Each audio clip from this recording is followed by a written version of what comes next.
إن الحمد لله نحمده ونستعينه ونستغفره ونعوذ بالله من شرور أنفسنا ومن سيئات أعمالنا من يهده الله فلا مضل له ومن يضلل فلا هادي له وأشهد أن لا إله إلا الله وحده لا شريك له وأشهد أن محمدا عبده ورسوله أما بعد فإن خير الحديث كتاب الله وخير الهدي هدي محمد صلى الله عليه وعلى آله وسلم وشر الأمور محدثاتها وكل محدثة بدعة وكل بدعة ضلالة وكل ضلالة في النار.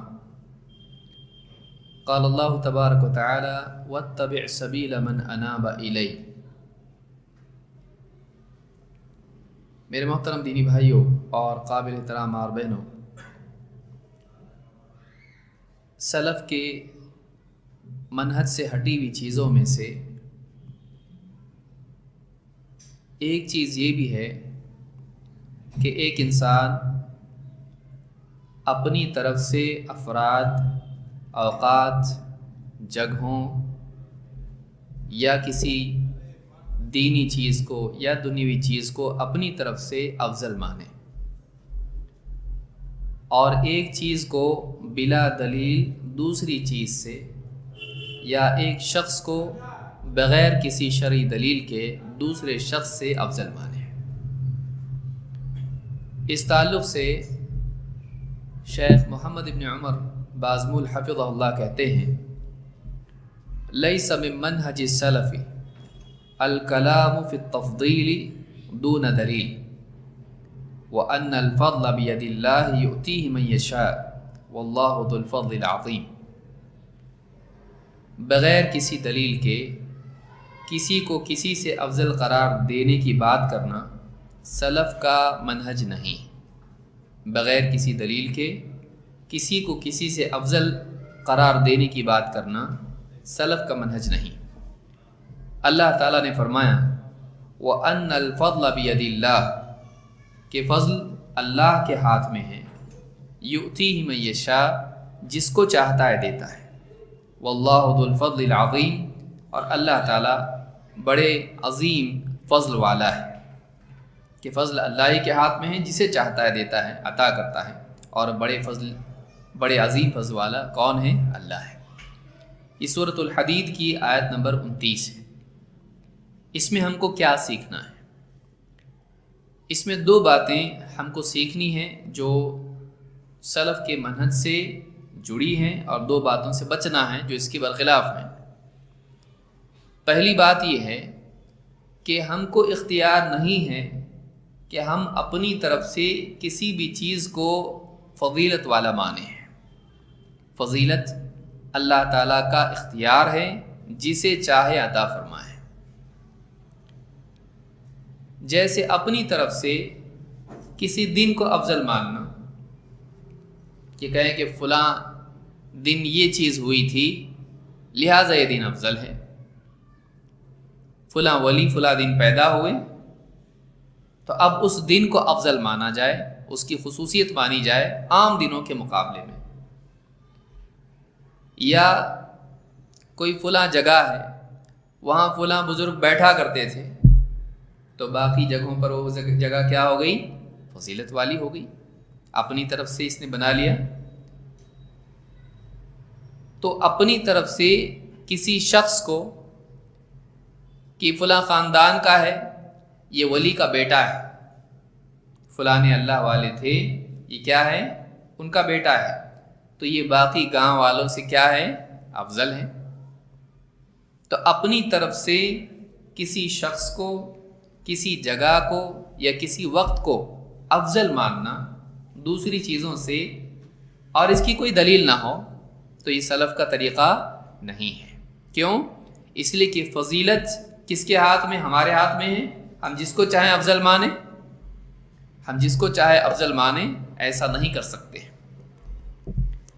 بلکہ فضیلت اللہ نے کیا فرمایا قرآن کریم میں؟ وَأَنَّ الْفَضْلَ بِيَدِ اللَّهِ يُؤْتِيهِ مَن يَشَاءُ، کہ فضل اللہ کے ہاتھ میں ہے، وہ جس کو چاہتا ہے دیتا ہے۔ تو فضیلت دینے والا اللہ ہے، بندوں کا یہ اختیار نہیں ہے کہ کسی کو بھی کسی سے افضل بنا دیں، نہیں۔ تو یہ ایک اصول ہے جس کو یاد رکھنا ضروری ہے۔ اللہ رب العالمین نے لیکن جب دلیل اگر کسی چیز کی ہے کہ فلاں فلاں سے افضل ہے، فلاں جگہ سے افضل ہے، فلاں وقت سے افضل ہے، تو اس کو ہم تسلیم کریں گے۔ سارے اوقات برابر نہیں ہیں، اللہ رب العالمین نے مختلف اوقات کی فضیلت رکھی ہے، جیسے رمضان کا آخری عشرہ اس کی عبادت کی خاص فضیلت ہے، یا جمعہ کا دن اس کی خاص فضیلت ہے باقی دنوں کے مقابلے میں، یا اسی طرح سے جگہیں مسجد حرام، مسجد نبوی، مسجد اقصی، ان کی خصوصی فضیلت ہے، یا اشخاص و افراد میں صحابہ کی دیگر امت پر، یا رسولوں کی نبیوں پر، نبیوں کی اولیاء پر، اور باقی سارے بندوں پر ان کی فضیلت ہے، اس کی دلیلیں ہمارے پاس ہیں۔ اور نبیوں میں بھی ایک نبی دوسرے سے افضل ہے، سب کے سب مرتبے میں برابر نہیں ہے۔ تو جہاں فضیلت بتائی گئی ہے اس فضیلت کو تسلیم کیا جائے، یہ نہیں کہ آدمی کہے کہ مساوات ہونی چاہیے، برابری ہونی چاہیے، لہٰذا کسی کی کسی پہ کوئی فضیلت نہیں، ایسا نہیں ہے۔ حدیث میں بھی نبی اکرم صلی اللہ علیہ وسلم نے کیا فرمایا کہ کسی گورے کو کسی کالے پر، کسی عرب کو کسی عجمی پر کوئی فضیلت نہیں ہے، کسی سرخ رنگ والے کو کسی دوسرے پر کوئی فضیلت نہیں ہے، الا یہ کہ فضیلت اس کی ہو کس بنیاد پر؟ تقوی کی بنیاد پر۔ ان اکرمکم عند اللہ اتقاکم، اللہ کے نزدیک تم میں سب سے زیادہ شرف والا کون ہے؟ جو زیادہ تقوی والا ہے۔ تو تقوی کی بنیاد پر تو فضیلت ہے، لیکن رنگ و نسل کی بنیاد پر نہیں ہے۔ اب کوئی بولنا شروع کر دیں آج بھی یہ چیز مصیبت جس کو نبی صلی اللہ علیہ وسلم نے ختم کر دیا، یہ پہلے زمانے میں تھا، تبھی تو بیان کرنا پڑا۔ آج بھی گورے کو افضل مانا جاتا ہے، کس کے مقابلے میں؟ کالوں کے مقابلے میں۔ حبشیوں پر فضیلت مانتے ہیں انگریز اپنی۔ امریکہ میں آپ، یورپ میں آپ دیکھیے، رنگ کی بنیاد پر فضیلت ہے، گورے کالوں سے، حبشیوں سے افضل ہے، یہ ان کا اپنا اعتقاد ہے۔ عربوں کا اپنا اعتقاد تھا، ان کی اپنی سوچ تھی کہ عرب عجم سے افضل ہے، ان کی اپنی سوچ تھی، کہا نہیں ہے فضیلت۔ تو یہ کس نے رد کیا؟ نبی اکرم صلی اللہ علیہ وسلم نے۔ تو یہ فضیلت کس نے دی تھی؟ سماج نے دی تھی کہ فلاں قوم سے افضل ہے، فلاں علاقے والے دوسروں سے افضل۔ تو یہ کوئی فضیلت اپنی طرف سے ہم طے کر سکتے ہیں؟ نہیں۔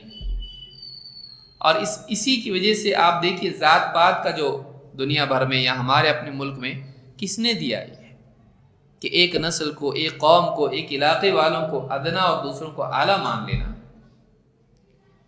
تو یہ ہمیشہ سے انسان استحصال ایک دوسرے کا کرتے آیا ہے، اسلام میں ایسا نہیں ہے۔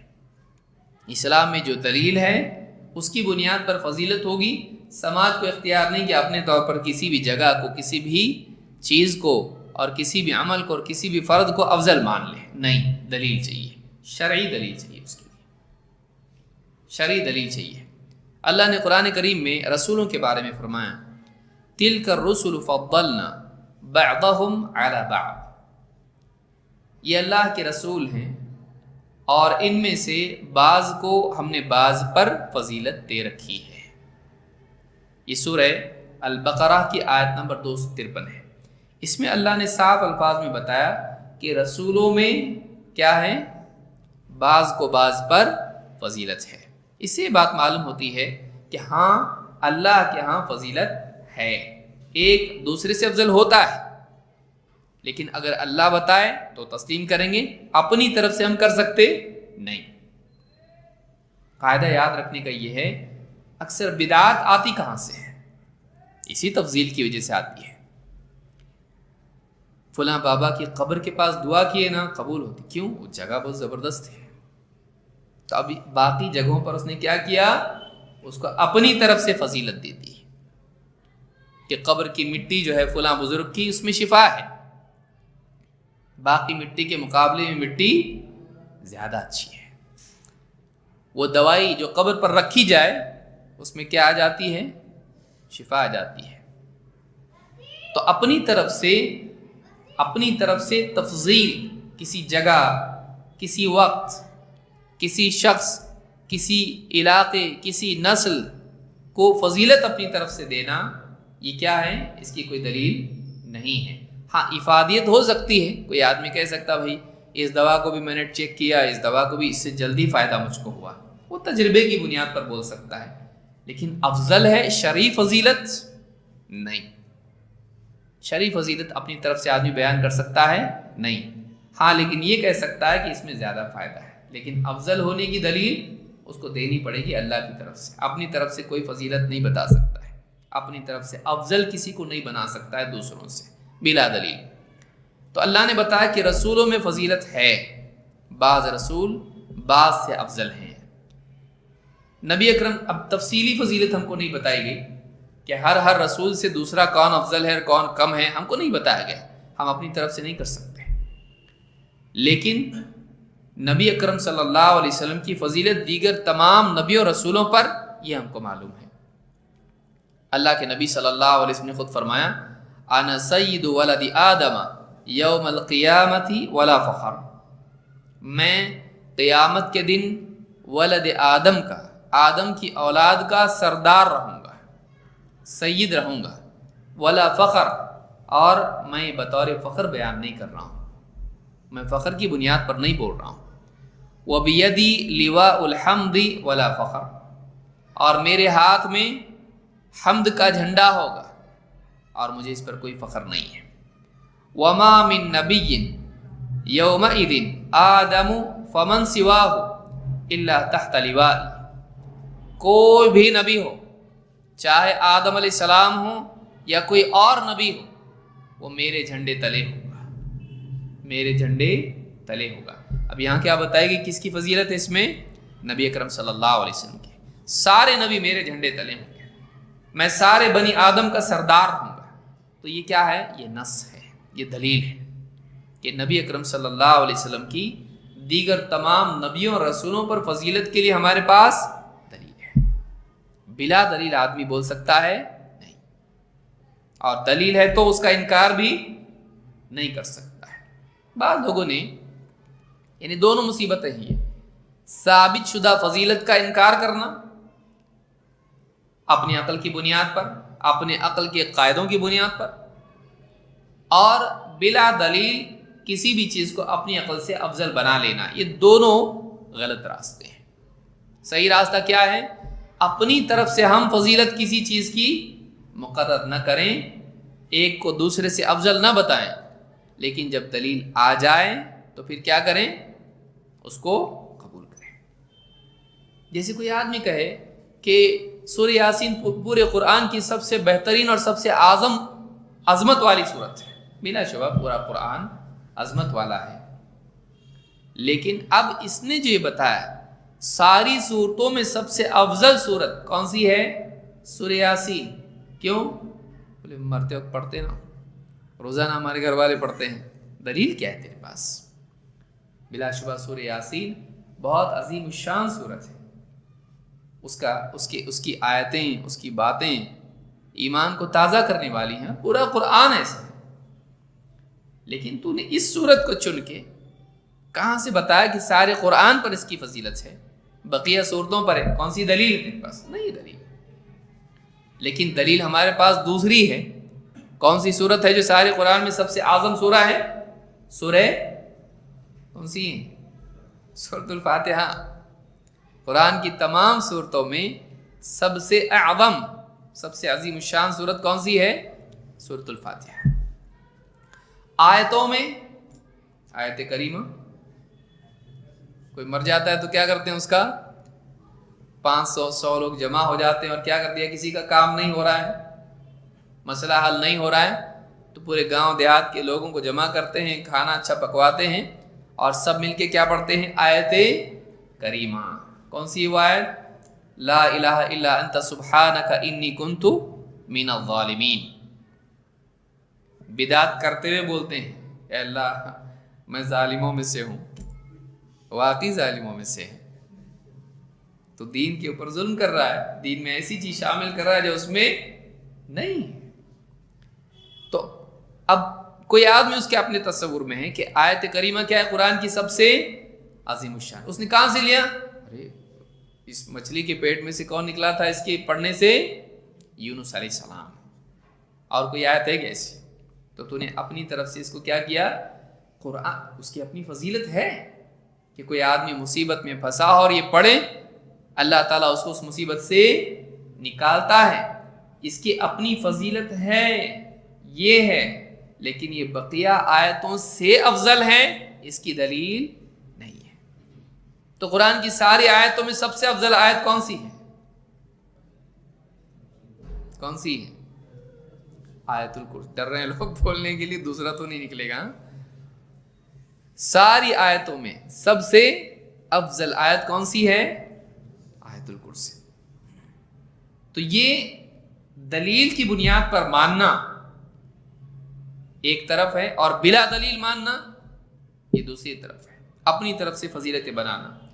اور ایک یہ ہے کہ آدمی ثابت شدہ فضیلت کو بھی نہ مانے. جیسے بعض لوگوں کا حال یہ ہے، انہوں نے کہا دیکھو رسولوں کے بارے میں قرآن میں اللہ نے کیا فرمایا؟ لا نفرق بین احد من رسله آمن الرسول بما انزل الیہ من ربہ والمؤمنون کل آمن باللہ وملائکتہ وکتبہ ورسلہ لا نفرق بین احد من رسله. سب کے سب ایمان لاتے ہیں اللہ پر اور اس کے فرشتوں پر اور اس کی کتابوں پر اور اس کے رسولوں پر، خود رسول بھی اور ایمان والے بھی. اور لا نفرق بین احد من رسلہ، ہم رسولوں میں فرق نہیں کرتے. انہوں نے اس کا کیا مطلب لے لیا کہ رسولوں میں فرق نہیں کرتے، سب برابر. اس لیے یہ بولنا غلط ہے کہ محمد صلی اللہ علیہ وسلم افضل ہیں دوسرے رسولوں سے. تو انہوں نے لا نفرق کا مطلب کیا لیا؟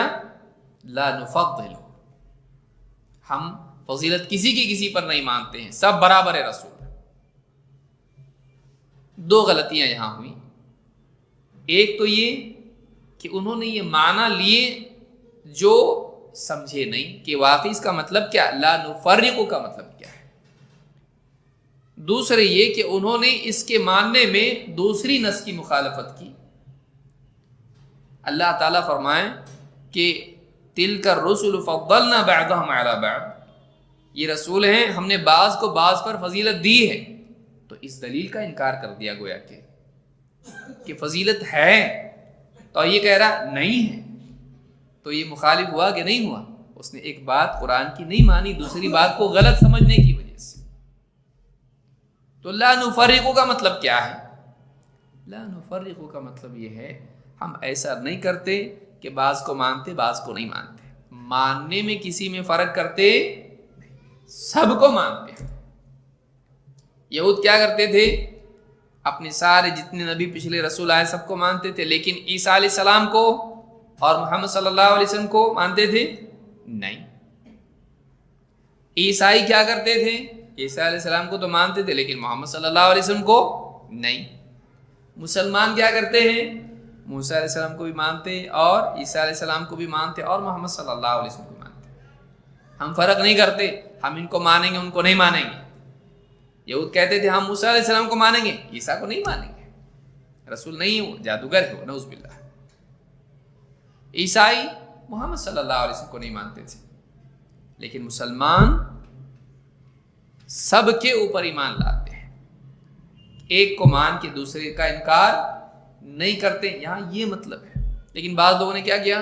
فضیلت نہیں رسولوں کی. تو ایک یہ انحراف ہے کہ فضیلت وہ نہ مانے جو ثابت شدہ ہے، اور دوسرا کیا ہے؟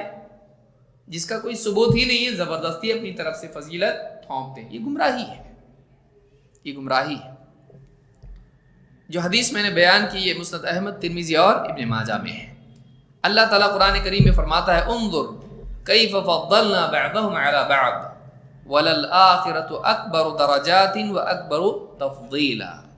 دیکھو ہم نے کیسے بعضوں کو بعضوں پر فضیلت دے رکھی ہے. اور آخرت درجات کے اعتبار سے اور بھی بڑی ہے اور فضیلت کے اعتبار سے اور بھی بڑی ہے۔ یعنی آخرت میں کیا ہے؟ درجات جنت کے ہیں کہ نہیں ہے؟ اور سب سے اونچا درجہ کیا ہے؟ کیا ہے؟ سب سے اونچا درجہ الفردوس ہے۔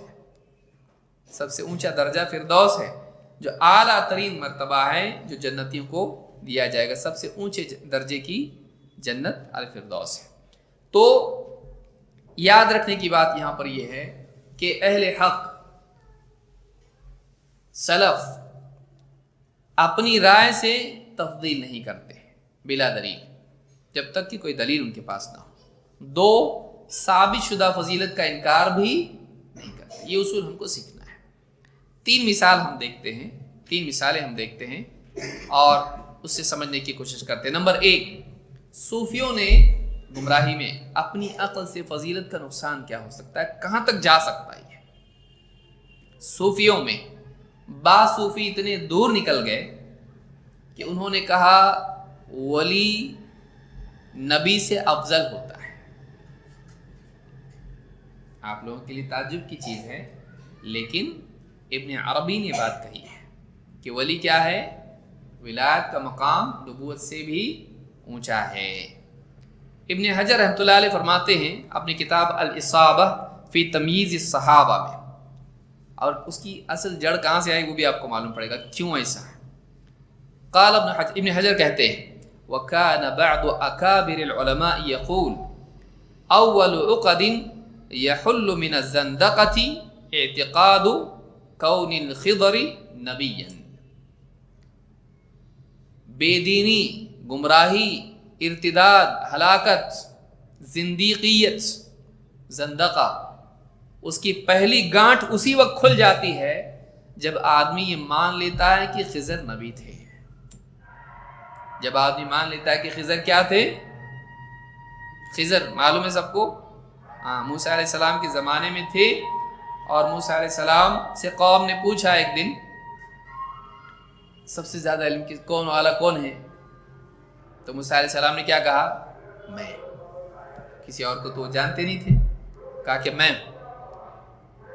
اللہ تعالیٰ نے کہا نہیں، ہمارا ایک بندہ ہے اور اس کو ہم نے کچھ علم دے رکھا ہے جو ان کے پاس نہیں ہے، اور ان کو بھیجا اس بندے کے پاس۔ وہ کون تھا بندہ؟ صحیح بخاری وغیرہ میں روایتیں اس بارے میں، خضر، وہ خضر تھے۔ اور خضر کے بارے میں اب یہ مصیبت شروع ہو گئی کہ خضر نبی نہیں تھے، کون تھے؟ ولی۔ موسیٰ علیہ السلام کو کس کے پاس بھیجا؟ ولی کے پاس۔ تو افضل کون ہوا علم میں؟ تو وہ جو معاملہ آیا ہے، تمہارے پاس کیا ہے؟ قال اللہ قال رسول اللہ۔ ہمارے پاس کیا ہے؟ ایسا علم ہے جو تمہارے پاس نہیں ہے۔ آپ ایک واقعہ سنتے ہوں گے، امام عبدالرزاق رحمہ اللہ جو بڑے محدثین میں سے گزرے ہیں، تو انہوں نے کسی نے ایک نوجوان کو مسجد میں دیکھا کہ وہ گھٹنوں میں سر ڈال کے کونے میں بیٹھا ہوا ہے، اور شیخ عبدالرزاق صنعانی حدیث کا درس دے رہے ہیں۔ جا کے پوچھا کہ بعض کتابوں میں واقعہ آج بھی پڑھتے ہیں لوگ، جا کے پوچھا کہ تم یہاں بیٹھے ہو حالانکہ شیخ عبدالرزاق کا درس وہاں پر حدیث کا چل رہا ہے، اس میں نہیں بیٹھتے؟ کہا وہاں پر وہ ہیں جو رزاق کے بندے سے سنتے ہیں، یہاں وہ ہے جو ڈائریکٹ رزاق سے سنتا ہے۔ یہاں کون ہے؟ جو براہ راست رزاق سے سنتا ہے۔ یہ جو مینٹالٹی بنی کہ ولی کے پاس ویسا علم ہوتا ہے جو نبوی علم سے بھی آگے کا ہے نا؟ یہی بات ہوئی نا، یہاں کا ایسا ڈائریکٹ علم ہے۔ یہاں پہ تمہارا کیا ہے؟ حدیث میں ایسا ہے حدثنا حدثنا حدثنا، پوچھیں گے تم سے کس نے حدیث بیان کی؟ تو بولتے مر گیا۔ اس سے کس نے بیان کی؟ مر گیا۔ اس سے کس نے بیان کی؟ مر گیا۔ تو تمہاری سند میں جتنے اوپر ہیں سب گئے۔ ہماری سند کیسی ہے؟ ہم نے کس سے سنا؟ زندے سے سنا، تم نے مردہ سے سنا۔ یہ میں اپنے دل سے نہیں بنا کے بول رہا ہوں بھائی، کتابوں میں ہے، ایسا بولتے تھے صوفی، تمہارا علم سارا مردوں کی طرف سے آیا ہوا ہے، ہمارا علم زندے سے آیا ہے، الرزاق، الحی، الحی القیوم، زندہ ہے۔ تو یہ جو مینٹالٹی بنی ولایت، ایک تلسماتی کچھ تو ہے، عجائبات کی دنیا، کشف و کرامات، میرے دل میں آیا، حدثنی قلبی عن ربی، میرے دل نے میرے رب سے روایت کی، ماشاء اللہ، کہاں سے آیا ہے؟ ساری مصیبت کی جڑی۔ تو ابن حجر کہتے ہیں کہ بعض بڑے علماء نے یہ بات کہی ہے کہ پہلی گانٹھ، گرہ کھل جاتی ہے جب آدمی مان لیتا ہے کہ خضر کیا تھے۔ بہت سارے لوگ آج بھی ولی مانتے ہیں، ان کو ولی نہیں، نبی۔ کیوں؟ کہتے ہیں لِأَنَّ الزَّنَادِقَةَ يَتَذَرَّعُونَ بِكَوْنِهِ غَيْرَ نَبِيٍّ إِلَىٰ أَنَّ الْوَلِيَّ أَفْضَلُ مِنَ النَّبِيِّ۔ کہتے ہیں اس لیے کہ زندیق لوگ جو ہیں، بددین لوگ، گمراہ لوگ، یہ کیا کرتے ہیں؟ کہتے ہیں یہ خضر کو ولی مان کر بات یہاں تک لے جاتے ہیں، راستہ اس چیز کا نکال لیتے ہیں کہ یہ ثابت کریں کہ ولی نبی سے افضل ہوتا ہے، کیونکہ نبی کو ولی کے پاس جانا پڑا کہ ولی کو نبی کے پاس، تو نبی کو کس سے سیکھنے جانا پڑا؟ ولی سے۔ ولی کے پاس ایسا علم ہے جو نبی کے پاس بھی نہیں تھا، تو اب اس سے کیا فضیلت ثابت کر دی؟ ولی والا علم بڑا ہے۔ ہاں، ولی کو نہیں بھیجا نبی سے سیکھنے کے لیے، نبی کو بھیجا کس کے پاس؟ ولی سے سیکھنے کے لیے، تو بڑا علم وہ ہے۔ اس طرح کی بات، اس ساری خرافات آپ کی سمجھ میں آ جائیں گی جو لوگ آج اس طرح کے بابا بن کے بیٹھے ہوئے ہیں۔ بابا کے پاس ایک انوکھا علم ہے۔ تو یہ مصیبت یہاں سے آئی۔ کہتے ہیں کہ اس عقیدے کے ذریعے سے کہ خضر ولی تھے، وہ کہاں تک لے جاتے ہیں بات کو کہ ولی نبی سے افضل ہوتا ہے۔ کما قال قائلہم، جیسا کہ ان کے بولنے والے نے بولا ہے، کیا؟ مقام النبوت فی برزخ فویق الرسول ودون الولی۔ برزخ میں نبوت کا مقام کہاں ہے؟ کہتے ہیں فویق الرسول ودون الولی، رسول سے اوپر اور ولی سے نیچے۔ نبوت کا مقام الٹا ہے۔ نبوت کا مقام کیا ہے؟ فویق الرسول، رسول سے تھوڑا سا اوپر اور ولی سے تھوڑا سا نیچے۔ تو انہوں نے کیا کر دیا؟